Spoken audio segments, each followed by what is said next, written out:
கர்த்தரும் இரட்சகருமாகிய இயேசு கிறிஸ்துவின் திருப்பெயரில் உங்கள் அனைவரையும் அன்போடு வாழ்த்துகின்றேன்.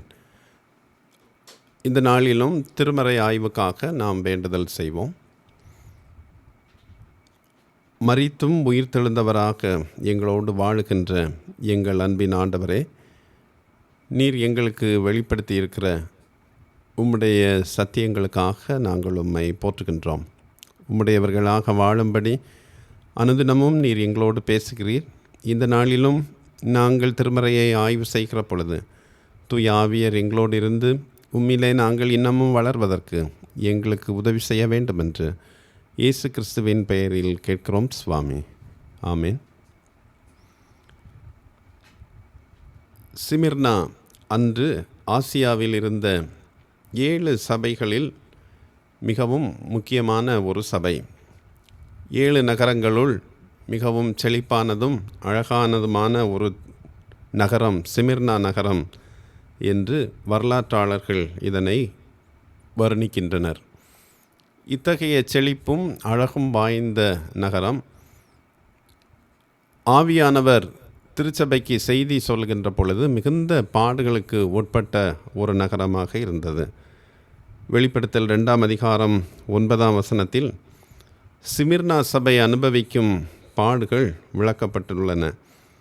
உன் கிரியைகளையும் உன் உபத்திரவத்தையும் நீ ஐஸ்வர்யமுள்ளவனாக இருந்தும் உனக்கு இருக்கிற தரித்திரத்தையும் தங்களை யூதரென்று சொல்லியும் யூதராயிராமல் சாத்தானுடைய கூட்டமாயிருக்கிறவர்கள் செய்யும் தூஷணத்தையும் அறிந்திருக்கிறேன் என்று ஆவியானவர் கூறுகின்றார். இந்த பாடுகளையெல்லாம் அறிந்திருக்கிறேன் என்று கூறும் ஆவியானவர் 10ஆம் வசனத்தில் இந்த பாடுகளில் நீ மரண பரியந்தம் உண்மையாயிரு என்று அழைக்கிறார். வீழ்ச்சியுற்ற உலகில் கடவுளுக்கு உண்மையாயிருப்பது என்பது மிகவும் கடினமான ஒன்று. வளமையாக வாழ்வதும் சிற்றின்பங்களை தேடி ஓடுவதும் மனிதனுக்கு இயல்பாக இருக்கின்ற ஒரு குணம்.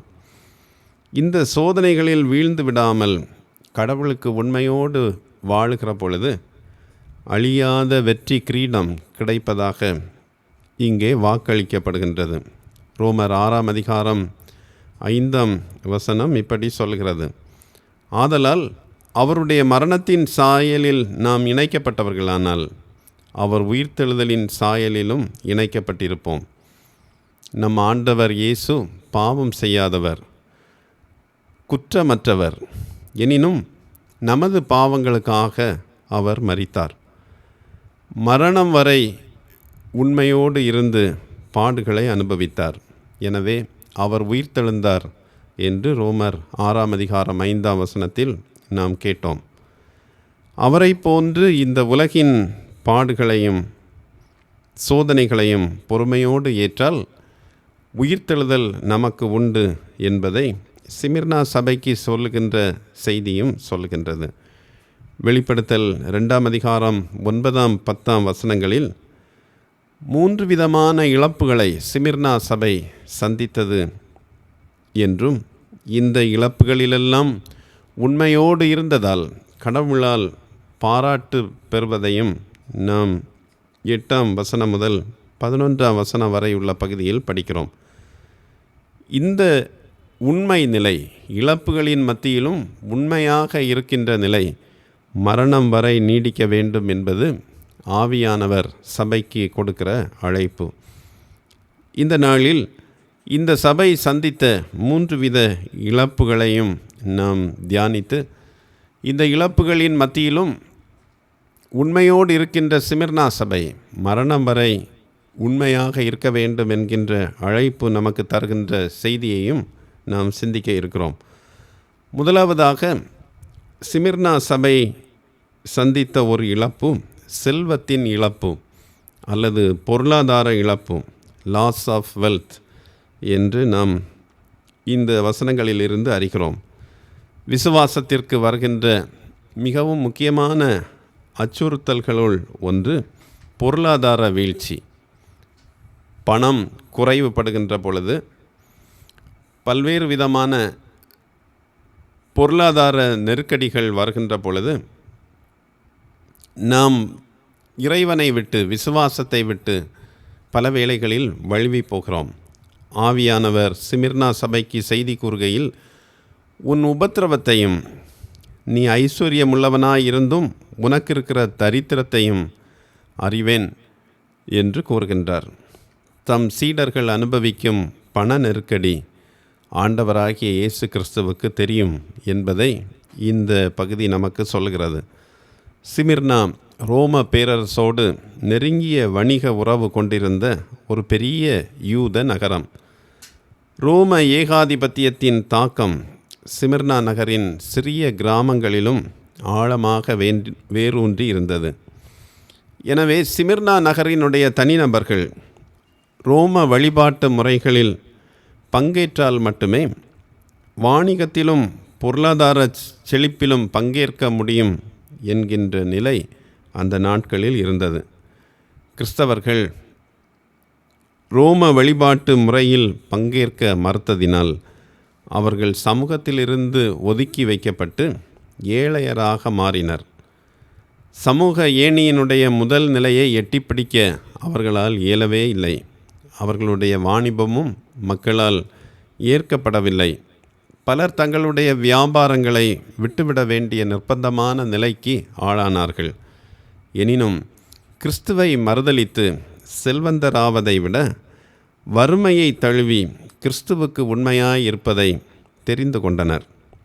நம்முடைய பொருளாதாரத்தை உயர்த்தும் முறைகளில், தினமும் நமது பணத்தை பயன்படுத்துவதில் கிறிஸ்துவுக்கு உண்மையுடையோராக இருக்கிறோமா என்பதை நாம் சிந்தித்து பார்க்க அழைக்கப்படுகின்றோம்.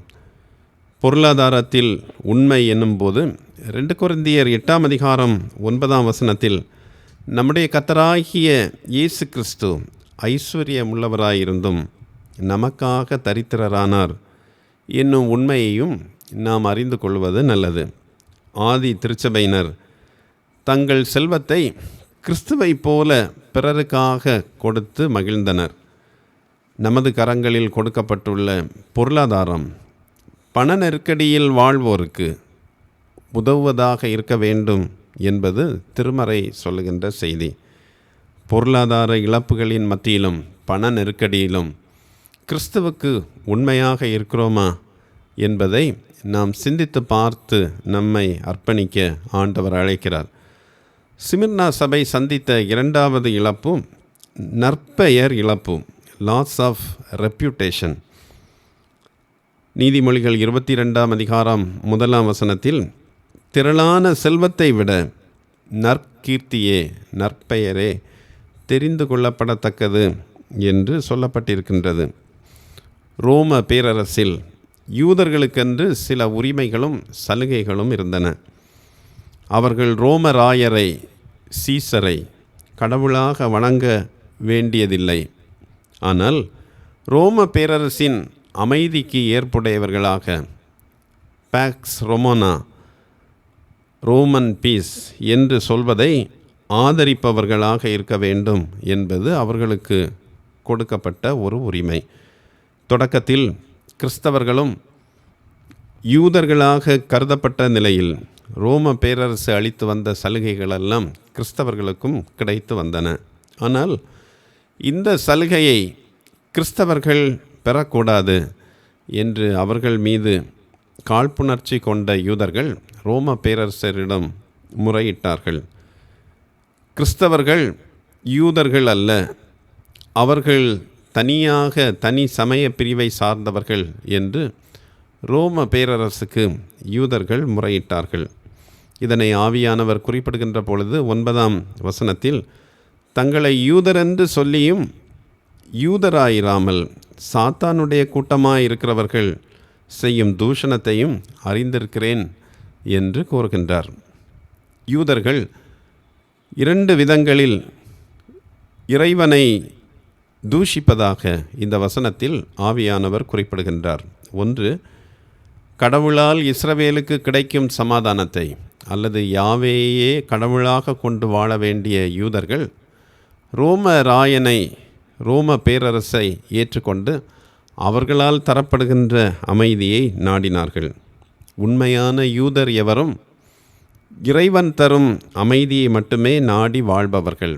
ஆனால் ரோம பேரரசரோடு உடன்பாடு கொண்டு ரோம அமைதிக்காக வாழ்ந்தார்கள். ஆகவே இவர்கள் சாத்தானுடைய கூட்டம் என்று ஆவியானவர் இங்கே குறிப்பிடுகின்றார். இரண்டாவது விதத்தில் அவர்கள் செய்த தூஷணம், யூத கிறிஸ்தவர்களை அவதூறாக பேசி அவர்கள் பெற்று வந்த சலுகைகளை மீண்டும் பெறாதிருக்கும்படி தடுத்தனர். பிறரை அவதூறாக பேசுவது கடவுளுக்கு விரோதமான தூஷணம். இதனை சாத்தானின் செயல், சாத்தானின் கூடாரத்திற்கு உட்பட்ட நிலை என்று ஆவியானவர் இங்கே குறிப்பிடுகின்றார்.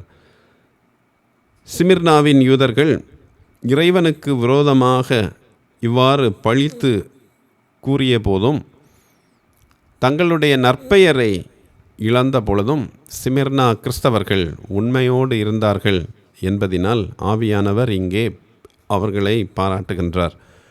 ஒவ்வொரு முறையும் நாம் இன்னொருவரை பழித்துரைக்கும் பொழுது அல்லது அவதூறாக பேசும் பொழுது அல்லது அவர்களது நற்பெயருக்கு கேடு விளைவிப்பதாக பொய் பேசுகின்ற பொழுது நாம் சாத்தானின் வழிகளை பின்பற்றி அவனது கூடாரத்துக்குள் வாழ்ந்து கொண்டிருக்கிறோம் என்கின்ற உணர்வு நமக்கு வர வேண்டும். அத்தகைய உணர்வு வருகிற பொழுது சாத்தானின் செயல்களை செய்யாமல் இறைவனுடைய மக்களாக வாழ்கின்ற நல்ல எண்ணம் நமக்குள் தோன்றும். யாக்கோபு 3ஆம் அதிகாரத்தில் நாவு அடக்க முடியாத அநீதி நிறைந்தது என்று குறிப்பிடப்பட்டுள்ளது. நாவின் சோதனைக்கு உட்படாது. 1 பேதுரு 2ஆம் அதிகாரம் 23ஆம் வசனத்தில் கிறிஸ்து செயல்பட்டதை போன்று பொறுமையோடு நமக்கு எதிராக சொல்லப்படுகின்ற அவதூறுகளை சகிக்கும்படி அழைக்கப்படுகின்றோம். சிமிர்னா சபை சந்தித்த 3வது இழப்பு உயிர் இழப்பு, லாஸ் ஆஃப் பிரெத். சிமிர்னா சபை அதிகமான மரண இழப்புகளை சந்தித்த ஒரு திருச்சபை. எனவே 10ஆம் வசனத்தில் முந்தினவரும் பிந்தினவரும் மரித்திருந்து பிழைத்தவருமானவர் இந்த இழப்புகளை கண்டு அஞ்ச வேண்டாம் என்று சிமிர்னா சபையினரை அழைக்கின்றார். நீ படப்போகிற பாடுகளை குறித்து எவ்வளவும் பயப்படாதே என்று கூறுகிறார். இன்னும் 10 நாள் இந்த துன்பம் உண்டு என்பதையும் சபைக்கு வலியுறுத்துகின்றார். இந்த 10 நாள் துன்பம் என்பது 3 உண்மைகளை சொல்கின்றது. ஒன்று, உண்மையாயிருப்போருக்கு துன்பம் உண்டு என்கின்ற செய்தியை 10 நாள் இன்னும் உபத்திரமம் படுவீர்கள் என்கின்ற சொற்றொடர் வலியுறுத்துகின்றது. இரண்டாவது, இந்த துன்பம் நீண்ட நாட்கள் இல்லை, 10 நாட்கள் மட்டுமே. எனவே 11வது நாளை எதிர்நோக்கி காத்திருக்க வேண்டும் என்கின்ற ஒரு அழைப்பு இங்கே தரப்படுகிறது. மூன்றாவதாக, தானியேலின் புத்தகத்தில் 10 நாட்கள் என்பது தானியேல், சாத்ராக், மேஷாக், ஆபேத்நேகோ ஆகிய நண்பர்கள் கடவுளுக்கு உண்மையாக இருக்கும்படி அவர்கள் கடவுளுக்காக காத்திருந்த நாட்கள், அல்லது காய்கறிகளையும் பருப்பு வகைகளையும் தின்று கடவுளுக்கு உண்மையுடையவர்களாக இருக்க வேண்டும் என்று சோதனைக்காக கொடுக்கப்பட்ட நாட்கள்.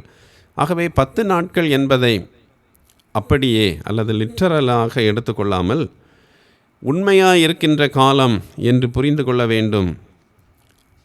அல்லது இன்னொரு விதத்தில் சொன்னால், தீட்டானவைகளை உண்ணாமல் தீட்டான செயல்களை செய்யாமல் இறைவனுக்கு முன்பாக உண்மையாக இருக்கின்ற காலம் என்று புரிந்து கொள்ள வேண்டும் என்பதை பெரும்பாலான திருமறை ஆசிரியர்களும் வலியுறுத்துகிறார்கள். அப்படி இந்த துன்ப காலத்தில் 10 நாட்கள் உண்மையாக இருக்கிற பொழுது இறைவன் அளிக்கின்ற ஜீவ கிரீடம் என்கின்ற பரிசு அவர்களுக்கு கிடைக்கும் என்கின்ற வாக்குறுதியும் இங்கே வழங்கப்படுகின்றது. சிமிர்னா நகரின் பேராயராக இருந்த போலிகார்ப் இந்த ஜீவ கிரீடத்தை பெறுகின்ற பயணத்தில் எப்படி அவருடைய வாழ்வின் இறுதி காலம் இருந்தது என்பதையும் சுட்டிக்காட்ட விரும்புகின்றேன். போலிகார்ப் பொது அரங்கில் வரவழைக்கப்பட்டு அவருக்கு மரண தண்டனை வழங்குவதற்காக மக்கள் குழுமியிருந்த பொழுது இறுதியாக ரோம பேரரசினுடைய கவர்னர் அவரை பார்த்து இவ்வாறு கேட்டார், உங்கள் அணுகுமுறை மாறவில்லை எனில் காட்டு மிருகங்களுக்கு விரைவில் இரையாவீர்கள் என்று அச்சுறுத்தினார். அப்போது போலிகார்ப் அவர்கள் சொன்னார்கள், அவைகளை அவிழ்த்து விடுங்கள், நான் தைரியமாக சந்திக்கலாம் என்று சொன்ன பொழுது அந்த கவர்னர் மிருகங்களை அலட்சியப்படுத்தினால் தீயினால் சுட்டெரிக்கப்படுவீர்கள் என்று மீண்டும் அச்சுறுத்தினார். அந்த நேரத்தில் போலிகார்ப், நீங்கள் அச்சுறுத்தும் நெருப்பு சிறிது நேரம்தான் எரியும், விரைவில் அணைந்துவிடும். உங்களுக்கு எதுவும் தெரியாத ஒரு நெருப்பு உள்ளது, அது ஆண்டவரை அறியாதோருக்காக ஆயத்தப்படுத்தப்பட்டது. அந்த நெருப்பிலிருந்து தப்புவதற்கு நீங்கள் முயற்சி செய்ய வேண்டும் என்று கேட்டார். அரங்கில் நின்றவர்களும் கவர்னர் அல்லது ஆளுநரும் இதை கண்டு ஆச்சரியப்பட்டனர். உயிரிழப்புகளிலும் உண்மையாயிருந்த சிமிர்னா திருச்சபை ஆவியானவரால் பாராட்டப்பட்டது. இத்தகைய விசுவாசத்தோடு நின்ற உறுதியான நிலை பலரை கிறிஸ்துவுக்கு நேராக வழி நடத்தியது. சிமிர்னா சபையை போன்று பொருள் இழப்புகளிலும் நற்பெயர் இழப்புகளிலும் உயிரிழப்புகளிலும் மரணம் வரை உண்மையாயிருக்கும்படி ஆண்டவர் நம்மை அழைக்கிறார். ஜெபிப்போம்.